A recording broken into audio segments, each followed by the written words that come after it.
Testing, testing. My face. There we go. Everybody, Stephen Cloud here, back for another episode. I'm talking to Roger Barris today. He's an LP candidate running for the U.S. House of Representatives for 2nd District. He has quite the bio. He holds a BA in economics and an MBA in finance. He's an investor, entrepreneur, and he has his own company, which we can talk about. He's been a libertarian since he was 17, just like me. So I could honestly go on because his bio is so huge. But Roger, thanks so much for coming on. Hey, thanks, Steve. Good. Thanks for inviting me. Absolutely. I mean, I guess just tell us a little about yourself, anything I left out. Oh, well, as you say, I have been a libertarian since I was 17 years old. I remember I read David Friedman's The Machinery of Friedman. A friend of mine gave it to me in high school. And, it's like when you have one of these magic moments when a light bulb clicks and you read a book and you kind of say, you know what, this is the truth. And, up to then I'd been kind of like fashionably left wing. And then I read that book and I said, you know what, this is the way that we should be. This is the way that we should organize ourselves. And I've been a libertarian ever since then. So that was my epiphany when I was 17. I then went on, as you mentioned, I went on to get a degree in economics as an undergraduate at Bowdoin College, a college up in Maine. And then, of course, if you start off as a libertarian and then if you study economics, you just become more and more libertarian. Oh, yeah. Because economics is... the overwhelming message of economics is that the way that we advance as a society, the way that we advance as individuals and people is through voluntary cooperation. And that's the beauty of our free market system is that, there's two ways you can try to organize society. You can try to organize society on a top-down basis, or you can rely upon the spontaneous order of the free market. And we all know that the top-down method never works. But conversely, the spontaneous order from a bottom-up spontaneous order is what has in fact brought us out of the Stone Ages and has created the world that we live in today, where we have unbelievable amounts of freedom, unbelievable amounts of security, and unbelievable amounts of material wealth. And all of that is the result of the economic system that you and I believe in. I got to take it that when you were at school learning economics, they didn't talk about Austrian economics. No, they didn't talk about Austrian economics. I actually did.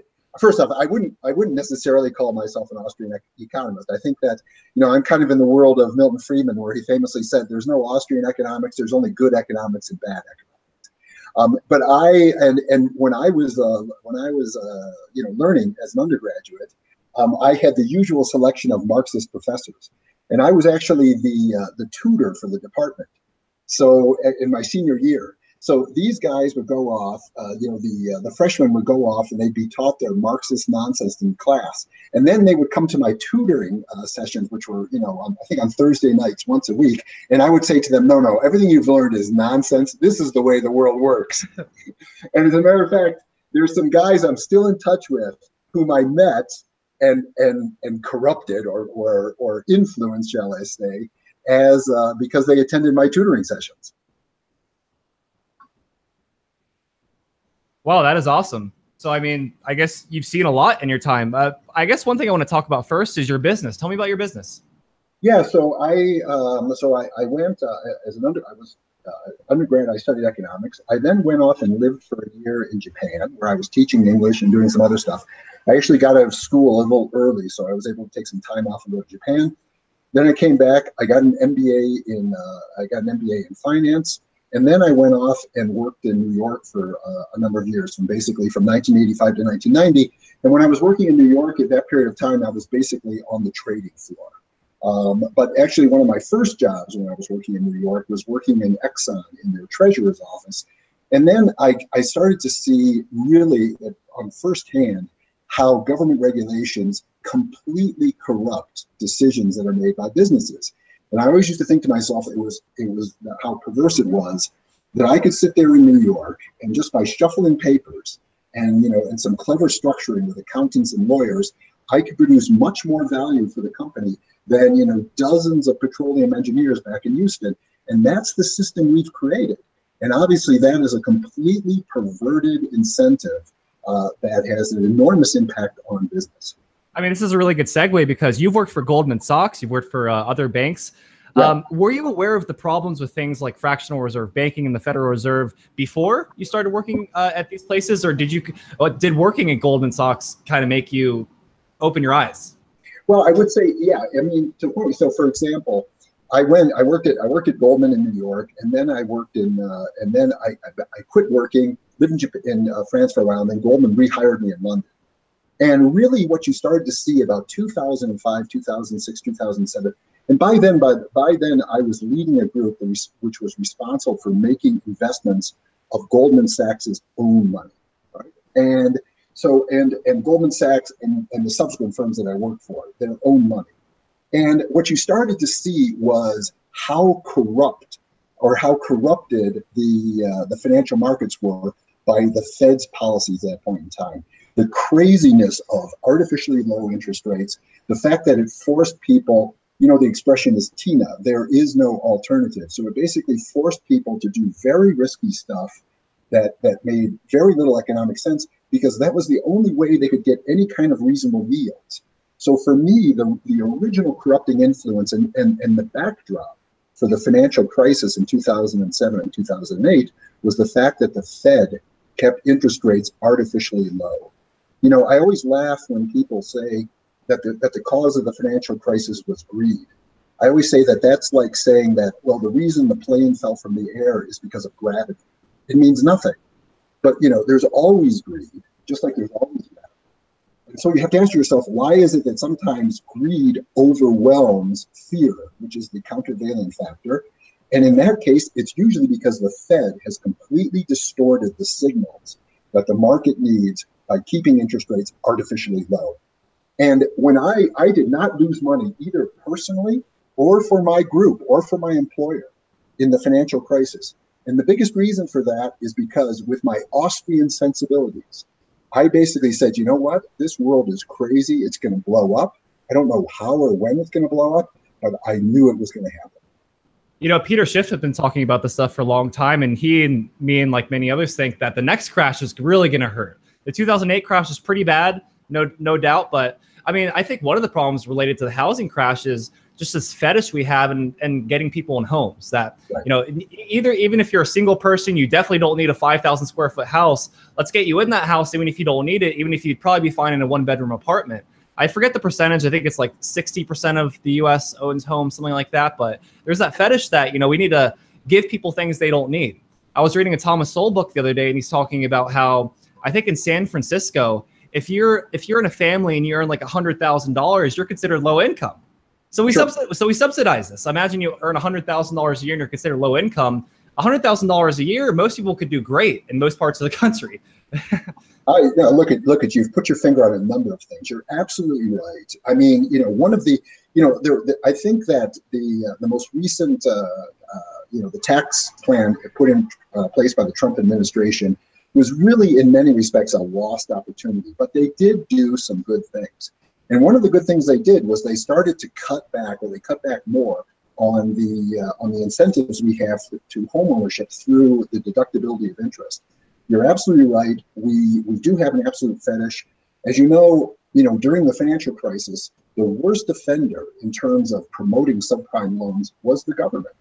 I mean, they were the biggest promoters through both Fannie Mae and Freddie Mac. I think at their peak, Fannie Mae and Freddie Mac were buying something like 75% of all the subprime mortgages that were being created. As you know, Fannie Mae and Freddie Mac were two of the biggest agencies entities that needed to be bailed out during the financial crisis. And then the last thing, of course, is that through a whole bunch of government policies, they were basically forcing banks. They were basically going to banks and saying, look, if you guys want to merge, or if you want to be given fair consideration in a whole bunch of other regulatory things, we want you to be shoving money out the door to people who, in many cases, were not appropriate borrowers. So the government was by far the largest entity behind the subprime crisis. And one of the rebuttals opponents give is that they talk about the partial repeal of Glass-Steagall. Now, for people who don't know what Glass-Steagall is, from what I understand, it had two provisions. One is that you could not deal in securities, and the other is that institutions couldn't deal with other institutions that deal with securities. And I guess the partial repeal got rid of that last tenet. Maybe you could talk about that, because that's obviously one of the rebuttals is that, because the thing is, that's the only source of deregulation they could point to at all, because obviously it's all based on overregulation. Steve, I just want everybody in the audience to know that you and I have not planned these questions, because this question is directly in my strike zone. This is one of my obsessions. But you're absolutely right. When people talk about deregulation, and this is one of these lies that people keep on repeating in the hope that it'll finally be accepted as truth. Even the Washington Post, which is not exactly known as a bastion of free market capitalism, basically came out with an editorial a few years back kind of saying, hey, we have to stop saying this because there was no deregulation. Now, specifically, what they did with Glass-Steagall is that Glass-Steagall traditionally had a restriction that said that if you are a commercial bank and an investment bank could not be under common ownership. So they had to be separated, okay? That's the only thing they changed in Glass-Steagall, was they said, okay, we will now allow commercial banks to own investment banks. But now ask yourself about all of the entities that we think of when we think about the financial crisis. AIG, for example. AIG is an insurance company. It was completely unaffected by the change in Glass-Steagall. Lehman Brothers. Lehman Brothers was an investment bank. It was on one side of the Glass-Steagall wall at the beginning, and it always was on one side of the Glass-Steagall wall. It was completely unaffected by Glass-Steagall. Washington Mutual, which was a thrift in California that went belly up. Again, nothing to do with Glass-Steagall. Merrill Lynch, which probably would have gone belly up if it had not been bought by Bank of America. Again, nothing to do with Glass-Steagall, et cetera, et cetera, et cetera. As a matter of fact, you could make a stronger argument that if Glass-Steagall had not been repealed, then the financial crisis would have been worse, because it would have been impossible for Bank of America to buy Merrill Lynch, and it would have been impossible for Morgan Stanley and Goldman Sachs to convert to bank holding companies and thereby get access to the Fed window, which means that on that fateful weekend in September when Lehman Brothers went bankrupt, it probably would have been Lehman Brothers, Merrill Lynch, Goldman Sachs, and Morgan Stanley. And you can imagine the devastation of the financial system if that had happened. So, this thing that Democrats keep on repeating is completely, Democrats especially, I would say, is completely without foundation. I think it's all plausible to them because they never actually go out and look for this stuff. So it's just, well, hold on, this has to be true. I heard my 10 other friends say it the other day. Another act they point to, let me pull it up here. It was the Commodity Futures of Modernization Act of 2000. Can you tell us about that a little bit? Yeah, again, this is Commodity Futures Modernization Act has to deal with trading on the commodities market. So things like the CME, et cetera, in Chicago. These are futures markets, et cetera. Again, it has absolutely nothing to do with what happened in Glass-Steagall. The only thing that you could argue, or that happened in the financial crisis, the only thing that you could argue is that there was a lot of derivative trading, and as you know, a lot of the problems in the financial crisis resulted from credit default swaps. Credit default swaps were never regulated in the commodity futures. The only thing you could potentially argue is that the government should have regulated them, but they never deregulated them because they never particularly regulated them. So again, this is another case. One of our political opponents love to just repeat stuff again and again and again. One of my favorite myths in politics, as I always say, is the myth that we have a free market in healthcare, and the failures of our healthcare system prove that a free market can't work. This is a total myth. We have nothing like a free market in healthcare. We've never had anything like a free market in healthcare. But these things just get repeated again and again. And as you point out, nobody actually ever looks at the foundation because it just becomes an accepted truth that they never question. And even if they did look, they would just assume, oh, this must be not true because I've heard, again, 10 other people say this one thing and I'm just looking at this one source for the first time.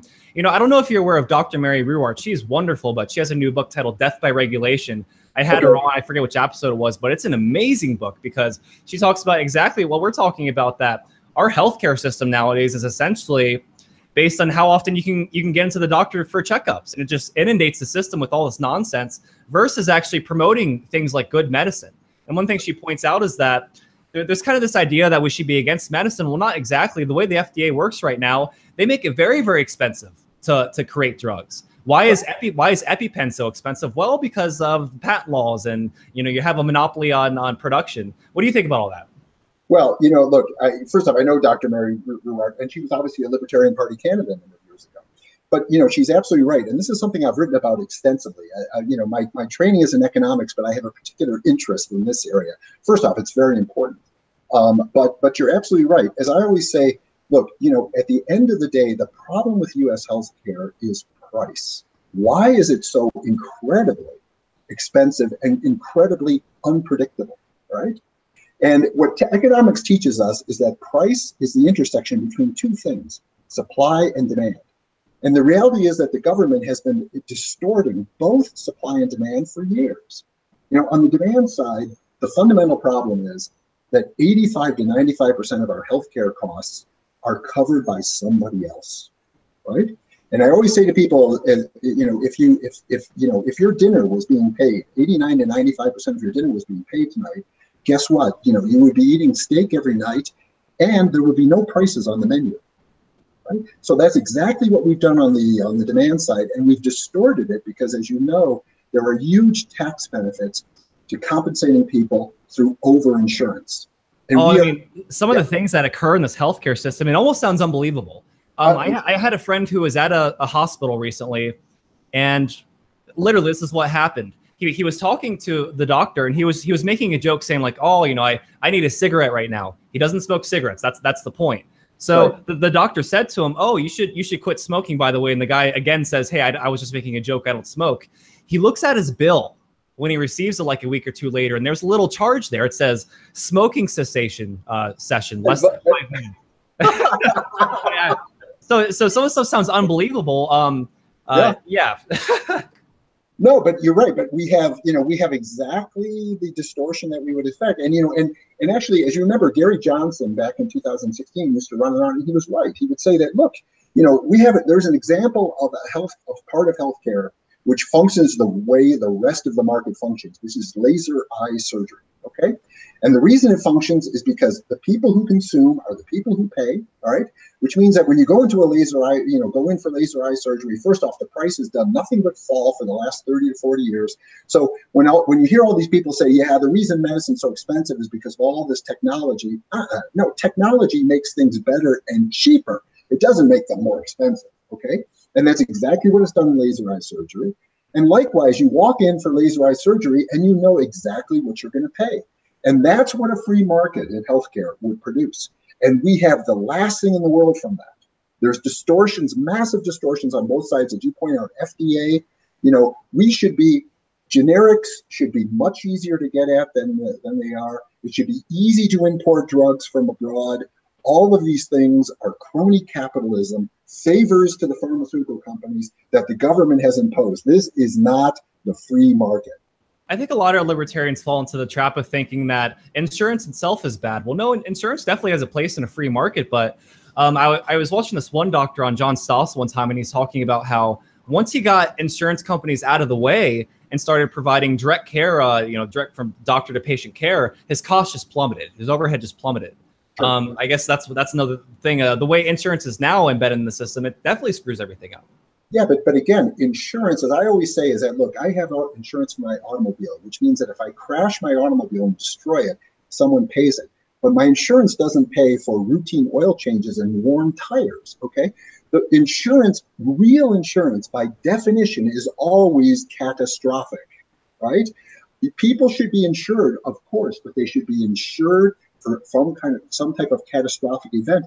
They should not be insured for the routine expenditures that you incur, like everybody incurs. Just like I have to buy food, I have to go for routine medical care. I think the correct analogy, related to Obamacare is, you have a car, you want to buy car insurance, but you're forced to buy truck insurance, boat insurance, like all these different types of insurance at once, right. But you really just need the car insurance. Yeah, you're absolutely right. But and when you bring up Obamacare, and this is another big theme, and this is something you look like you're a young pup. So I just turned 26. Yeah. Okay, very good. So this is something I always tell young people when I'm talking to them. I say, look, guys, you don't understand.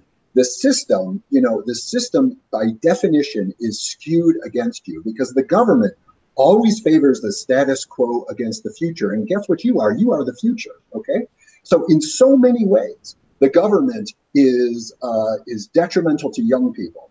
The national debt, the entitlement programs, et cetera. And likewise, Obamacare, the entire economics of Obamacare was built upon the idea that I am going to force young, healthy people to pay too much for their insurance to cross-subsidize old, sick people.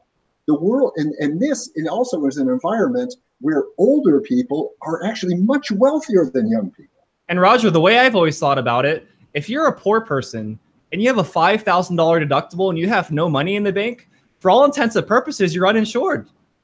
Yeah, that is definitely true. And ironically, then this is, as you know, the people who support Obamacare think that, that one of the benefits of Obamacare is that it's actually turning down the curve of cost escalation. The reason it may be doing that is only ironic, because basically the response to Obamacare has been to lift deductibles so that people are now getting the type of catastrophic insurance that they should have had from the beginning. But what people don't understand, they complain, they say, oh, don't take away my Obamacare. What am I going to do then? What they don't understand is that they are paying for this cost anyway. They're paying it either in the form of higher taxes, or they're paying it in salaries, which are artificially low because their employer has to pay very high insurance rates, etc. So this cost is already being borne by people. It's just being borne in a way that they don't realize, and which gives them very poor incentives. And I guess the obvious point is, in any area where there's a market for things, it doesn't need to be subsidized. We don't need to subsidize cell phones, because if every single cell phone was $1,000, no one would use cell phones. I mean, I can go down to Walmart right now, get a $20 prepaid phone, and I'll be on the phone, I'll be on the internet, I'll be live on the internet. There's a market for pens, there's a market for everything. But when it comes to healthcare, people look at the government essentially mandated price or artificially set price, and they think, wow, like the market sucks. No, and this, as you know, and we've all had this experience. 9 times out of 10, the free market is blamed for a problem created by the government. And then usually 9 times out of 10, what people propose is, as a fix for it, is more government. This is how we ended up with the Leviathan that we currently have, is that the government, and this is, as you know, is part of the analysis of someone like Mises, is that, whenever the government starts to intrude on the market, it causes problems, and then it usually generates a call for more government. And it's that dynamic that we need to reverse. Yeah, exactly. I think Milton Friedman said once that when a private business fails, they just go under. They just fail. Right. When the government messes up, it's guaranteed to be expanded, whatever they do. This has been a really, really enlightening conversation, Roger. I mean, I could talk to you for probably hours and hours, but I want to wrap up with this question. You've lived all over Europe. You've lived in places such as England, France, and Switzerland. And Switzerland in particular is widely misunderstood. Can you talk about your experiences there, please? Yeah, sure. Matter of fact, I think that is, first off, I was living in a place called Zug. And Zug is one of the more tax-advantaged parts of Switzerland. And, the basic message that I take back from my European travels was that, we are now at the point where we can go in the direction of Switzerland, in the direction of small government, in the direction of non-interference in foreign affairs, in the direction of, minimal regulation, in the direction of, and I'll come back to this point, in the direction of having decisions made at the lowest level of government possible, or we can go in the direction of friends. And I know which of those two I prefer. And a big part of the lesson I take back from Switzerland, and this is also a big part of my campaign, is that we have to push government decisions to the extent that we need government at all. We need it at the lowest level possible, right? So that, because this allows a couple of things. Number one, and this was very much my experience in Switzerland, it forces governments to compete, because competition is the most important thing that we need in our economy. That's true of the private sector, but it's also true of the public sector. This is a big reason why, for example, I'm in favor of school choice. We need competition. Monopoly is a bad thing no matter where it happens, in government or in the private sector. So if we push decisions down to the lowest level possible, you can force governments to compete. And we see that happening now with the stream of people leaving California and going to a place like Texas. That's number one. We force them to compete. Number two is that we have that creates the opportunity for, in the worst case, for people to vote with their feet and move with their feet. Number three, it allows all of the states to be, to be laboratories of experimentation, so that we can look at different states, see what works the best, and then choose that, and then adapt that in other parts. So that is a big theme that I learned when I was in Switzerland. We must force government to compete, and the way we force them to compete is that we push decisions to the lowest level possible. Absolutely. I mean, the biggest problem with government on principle is that they tend to lack the incentives to do things like people do when they actually have things on the line. If I have a lot to lose by, starting a business, I'm a damn well going to make sure I get up at 5 a.m., do everything I have to do. But if I know for a fact that I don't really have to work that hard, I can miss my bills, I'm going to get subsidized. Well, that's exactly what's going to happen, is I'm going to care that much less. So I totally agree with everything you're saying. Well, Roger, it's been an absolute pleasure talking to you. Let's do this again soon. Where can we find you? Okay, so if people want to know about my campaign, the best place to look is www.barris, it's the number 4, Barris, which is BARRIS, forcongress.com. And that has a very elaborate discussion. I think I talk about 20 different issues. Like most libertarians, I'm a policy geek. So I will. You have one of the best campaign sites I've seen. Not to put down other libertarians, but some of them could use the market to their advantage to set up a better website. But your website, I was reading through it for like 15 minutes. Like, your bio is huge. You're talking about all the issues. It's great. I really hope you do well, Roger. Well, hey, listen, Steve. It certainly helps for opportunities to talk to other libertarians like this. And please, I'm on that. I'm also on social media. I'm on Facebook, also at Barris for Congress. You can follow me on Twitter. Please follow me, like me, retweet. Let's create a snowball effect, because I think we can win this thing. That sounds great. I totally agree, Roger. Well, thanks a bunch, and we'll see you next time. Take care. Thanks. Bye-bye.